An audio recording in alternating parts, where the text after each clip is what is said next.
Well, I did really enjoy the show. Oh, good. I'm glad. Thanks. Binged it in about like 2 days. Oh, wow. Oh yeah, it's very like addicting. As far as you want to keep getting to They do leave you on a cliffhanger. yeah, like every episode. But I think I also enjoy seeing regular people have superpowers and getting to see how they live among us. Early on we get to find out that Dion learns about his powers. I'm curious, what do you think it's more of a blessing or more of a curse to have superpowers? I mean, I feel like it's neither. It's just what makes him special. And so, his set of special gifts have challenges, but I think it kind of helps him come out of his shell, makes him learn about friendship, and it creates a stronger bond with their family. So I think, it's just a new obstacle for them. I don't know that it's necessarily a bad thing, but I mean, would I want them? I don't know. Would you guys want? I'll take a couple. Yeah. Well, one way that Nicole has her, control Dion's powers is by giving him his dad's old watch to kind of help him stay calm. Is there an object for you guys that you have, either something that you hold or look at, that whenever you're feeling frustrated, you can kind of look at it and it'll maybe bring you back down, calm you down? Scrolling Instagram. No, I'm just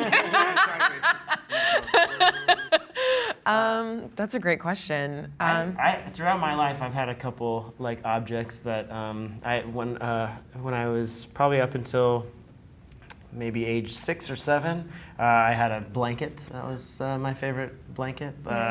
So I connected with Linus from Peanuts. And then I have a hat that I got when I was about 8.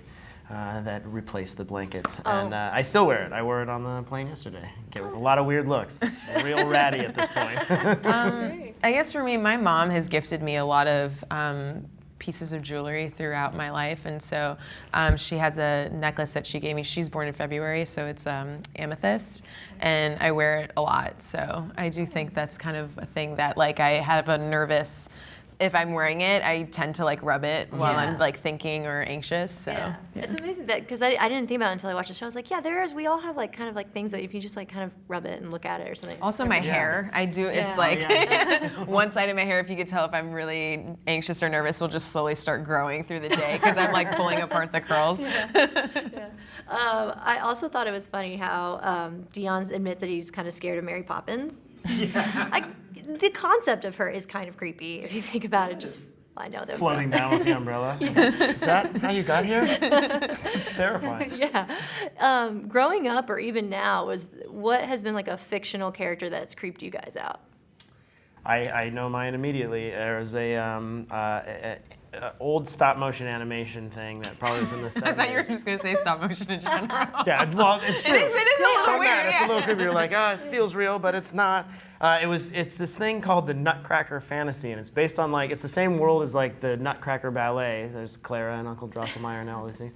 But there's this new character called the Ragman, and the Ragman comes around at whatever bedtime is. They never specify, so you can't be sure if the Ragman has a different bedtime than your parents. But if you're not asleep at your bedtime, not in bed trying to sleep, asleep at your bedtime, he comes in and he zaps you, and your hair goes like this, and then he turns you into a mouse and takes you to the mouse queen or whatever. That's and terrible. It freaked me out. Yeah, that's creepy. When I was a kid. But I was good at bedtime. That's I was going to say, I was like, you were out. It works. 7:30 every night. I have to be asleep before he gets here.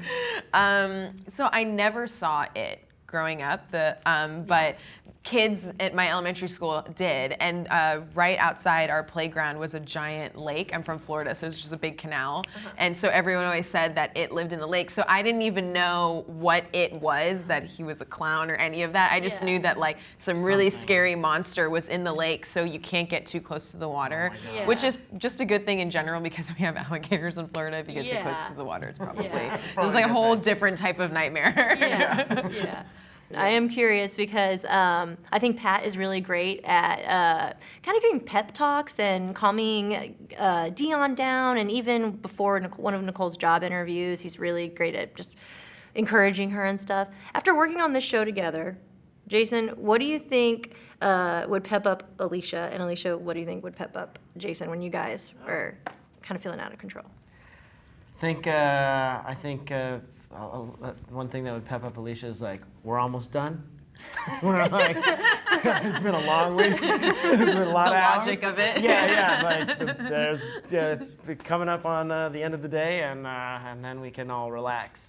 For me, he's a new father, so I would say like just even his I guess wife was Yeah. pregnant through the whole shooting of it, so it was just lovely for him to be just so excited about fatherhood, especially as we're shooting a show about family, and now I guess just thinking about your baby. Yeah. Yeah. I would do it.